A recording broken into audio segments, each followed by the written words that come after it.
उत्तर सोलापूर तालुक्यातील कवठे येथील श्री संत गाडगेबाबा आश्रमशाळेत वारकरी दिंडी आणि अश्वरिंगण सोहळा उत्साहात पार पडला। उत्तर सोलापूर तालुक्यातील कवठे येथील आनंदनगरातील श्री संत गाडगेबाबा प्राथमिक माध्यमिक आश्रमशाळा तसंच कला व वाणिज्य कनिष्ठ महाविद्यालयात आषाढी एकादशीच्या पार्श्वभूमीवर पारंपरिक पद्धतीनं वारकरी दिंडी आणि नयनरम्य अश्वरिंगण सोहळ्याचं आयोजन करण्यात आलं होतं। टाळ मृदुंगाचा गजर, विठ्ठल नामाचा जयघोष आणि विद्यार्थ्यांच्या भक्तिमय उत्साहानं संपूर्ण परिसर विठ्ठलमय झाला होता। कार्यक्रमाची सुरुवात संस्थेचे संस्थापक गणेश पाटील आणि लक्ष्मी पाटील यांच्या हस्ते दिंडी तसंच श्री विठ्ठल रुक्मिणी मातेच्या प्रतिमेचं पूजन करून करण्यात आली।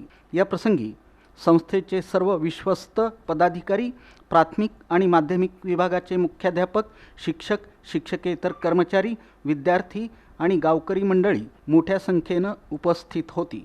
वारकरी वेशभूषेत नटलेल्या विद्यार्थ्यांनी टाळ मृदुंगाच्या तालावर भजन, विठ्ठल भक्तिपर गीतांवर सुरेल नृत्य आणि अभंग सादर केले।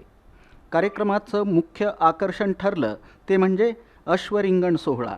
विद्यार्थ्यांनी अगदी शिस्तबद्ध आणि भक्तिमय वातावरणात पारंपरिक पद्धतीनं रिंगण पूर्ण केलं। हा सोहळा उपस्थितांच्या डोळ्यांचं पारणं फेडणारा ठरला। कार्यक्रमाचं नेटकं सूत्रसंचालन प्राध्यापक लिगाडे आणि कोरे यांनी केलं। आभार प्राथमिक मुख्याध्यापक काशीनाथ राठोड यांनी मानले। सोहळ्याच्या शेवटी सामाजिक भान जपत सोहम फाउंडेशनतर्फे राहुल चव्हाण, कोंडिबा इरकर यांच्यामार्फत गरजू विद्यार्थ्यांना कपडे आणि शैक्षणिक साहित्याचं वाटप करण्यात आलं। तसंच सर्व विद्यार्थ्यांना गोड खाऊ देऊन कार्यक्रमाची सांगता करण्यात आली।